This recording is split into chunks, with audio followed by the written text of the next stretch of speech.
अयोध्या के हनुमानगढ़ी मंदिर से मुश्किल से 1 किलोमीटर दूर एक संकरी गली में एक दर्जी की दुकान है, श्री बाबूलाल टेलर्स। इस दुकान पर लगे पोस्टर में लिखा है श्री राम जन्मभूमि और श्री राम लला के प्रमुख टेलर। नीचे लिखा है कि यहाँ भगवान की पोशाक की सिलाई होती है। इस पर्चे को देखकर आप हैरान मत होइए। अयोध्या की ये दर्जी बेहद खास हैं और ये भगवान राम लला के कपड़ों को सिलते हैं। इस दुकान को दो भाई शंकरलाल और भागवत लाल चलाते हैं। इस परिवार ने पूरे जीवन में रामलला के वस्त्र ही सिले हैं। लगभग 40 साल से शंकरलाल और भगवत लाल रामलला के वस्त्र सिलते आ रहे हैं। इस परंपरा की शुरुआत शंकरलाल और भगवत लाल के दादा ने की थी, जो अब तक चलती आ रही है। यही नहीं, शंकरलाल और भगवत लाल के बेटे भी इस पुश्तैनी काम को आगे जारी रखना चाहते हैं। 22 जनवरी 2024 को रामलला अपने भव्य मंदिर के गर्भगृह में विराजमान होंगे। तमाम तैयारियों के बीच रामलला के लिए वस्त्र भी तैयार किए जा रहे हैं। इस ग्रैंड इवेंट और भगवान राम के वस्त्र के डिजाइन को लेकर तैयारियों और अपनी दुकान के इतिहास से लेकर भगवान राम के दर्जी शंकरलाल ने यूपी तक से खास बातचीत की और बताया कि प्रभु राम का वस्त्र सिलने का काम 1992 तक चला। ढांचा गिरने के बाद हमारे प्रभु टेंट में आ गए, तब भी उनके पिताजी कपड़े सिलते रहे। 1994 में पिताजी का स्वर्गवास हो गया। इसके बाद दोनों भाई इस काम में लग गए और जब योगी आदित्यनाथ मुख्यमंत्री बने तो वैकल्पिक मंदिर बना। अब प्रभु श्री राम के महल में जाने की तैयारी है। उन्होंने आगे बताया कि 51 इंच की मूर्ति बन रही है। उनके बड़े भाई को राम मंदिर ट्रस्ट ने बुलाया था। वो वहां पर नाप लेने के लिए गए थे, लेकिन नाप लेने का सौभाग्य तत्काल नहीं मिल सका। 51 इंच की मूर्ति के लिए वे लोग पोशाक तैयार कर रहे हैं। प्राण प्रतिष्ठा 22 जनवरी को होनी है। उस दिन प्रभु श्री राम सफेद वस्त्र पहनेंगे, मगर उस समय सफेद वस्त्र ना पहनकर हमारे प्रभु पहले पीले वस्त्र धारण करेंगे, उसके बाद सफेद वस्त्र धारण करेंगे। रामलला के वस्त्रों का रंग दिन के अनुसार बदलेगा। रविवार को गुलाबी, सोमवार को सफेद, मंगलवार को लाल, बुधवार को हरा, गुरुवार को पीले रंग के कपड़े, शुक्रवार को क्रीम कलर और शनिवार को रामलला नीले रंग के वस्त्र धारण करेंगे। 22 जनवरी 2024 को रामलला अपने भव्य मंदिर के गर्भगृह में विराजमान होने वाले हैं। ये वो स्थान है जहां रामलला के वस्त्र सिले जाते हैं और पुश्तों से ये काम चलता चला आ रहा है। पहले बाबूलाल जी करते थे, अब उनके बेटे शंकरलाल जी कर रहे हैं। इनको जो ये काम करते हैं, इसमें जीविकोपार्जन से ज्यादा इनको लगता है कि भक्ति ज्यादा महत्वपूर्ण है और वो इनको कृपा इनके ऊपर वो बरसती रहती है। कृपा बरसती रहती है। आप कह रहे थे अभी बहुत सी चीजें। बिल्कुल हाँ बाबूजी, बरसती रहती है। अभी देखिए हमें फालिश मार दिया था और उसके बाद फिर ठाकुर जी हमको ठीक कर दिए।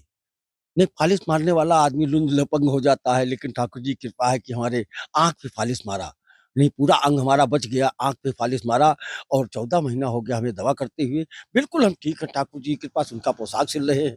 अब इससे ज्यादा और कृपा हम क्या बतावें। ये बताइए, आपने रामलला को देखा होगा जब वो टेंट में होंगे और फिर अस्थाई मंदिर में होंगे, अब उसमें भी देख रहे हैं। अब जैसे बाबूजी सन 1985 में हमारे श्री पिता श्री बाबूलाल जी और भगवत प्रसाद पहाड़ी, हमारे बड़े भाई साहब, मैं शंकरलाल, गुम्मद के नीचे हमारी एक मशीन ये 2 मशीन वहां रखी जाती थी। पिताजी अमनिया करते थे, हम दोनों भाई सिलते रहे। ये क्रम सन 92 तक चलता रहा। जब ढांचा गिरा तो प्रभु हमारे गुम्मद गिर गया, तब आ गई टाट में। और टाट में जब आए तो हम लोग यहाँ पोशाक सिल करके पुजारी जी को भेंट करते थे और उनके माध्यम से ठाकुर जी पहनते थे। जब टाट से ठाठ में आने की जब तैयारी हुई कि जब हमारे योगी जी आए, मुख्यमंत्री बने और आदित्यनाथ योगी जी, उसके बाद से हमारे वैकल्पिक मंदिर में आ गए। और अब हमारे ठाकुर जी यानी बहुत भव्य विशाल मंदिर की, जो हिंदुस्तान में वैसा मंदिर नहीं होगा, ऐसा मंदिर हमारे श्री प्रधानमंत्री जी के द्वारा तैयार किया गया और उसमें विराजमान होंगे हमारे ठाकुर जी, जो पहले टाट से ठाट में और ठाट से अब महल में जाने की तैयारी है। टाट से ठाट में फिर महल में। इसके पहले जब मूर्तियां थी अस्थाई मंदिर में, तो कितने कपड़े सिलते थे, कितने कितने इंच के रामलला थे? ये 9 इंची के रामलला थे और उनका 7 सेट पोशाक बनाया जाता था। सरकार की तरफ से चैत्र रामनवमी में 7 सेट का ऑर्डर मिलता था और वो 7 सेट बनाया जाता था। परिवा को जो दिन पड़ता रहा उस दिन के हिसाब से, जैसे रविवार को गुलाबी कपड़ा हमारे वस्त्र धारण करते हैं प्रभु, और सोमवार को सफेद धारण करते हैं, मंगलवार को लाल धारण करते हैं, बुधवार को हरा धारण करते हैं, गुरुवार को पीला धारण करते हैं, शुक्रवार को क्रीम अथवा सफेद धारण करते हैं, शनिवार को नीला धारण करते हैं, फिर वही रविवार को गुलाबी। 7 दिन का 7 प्रकार का पोशाक बनता है, और ठाकुर जी हमारे नित्य बदले जाते हैं पोशाक, और नित्य उनका चकाचक व्यवस्था होता है। प्राण प्रतिष्ठा जब होगी जिस दिन, उस दिन रामलला कौन सा वस्त्र पहनेंगे? रामलला दिन के हिसाब से तो सफेद पड़ रहा है, लेकिन स्थापना के समय हमारे प्रभु पीला पहनेंगे। स्थापना हुआ, विवाह हुआ, जन्म उत्सव हुआ, उसमें उस समय हमारे ठाकुर जी पीला ही धारण करते हैं। तो पीला पहले पहनाया जाएगा स्थापना के समय, उसके बाद सफेद धारण होगा दिन के हिसाब से। तो हर कोई कुछ ना कुछ रामलला को दान कर रहा है, कुछ ना कुछ ला के दे रहा है।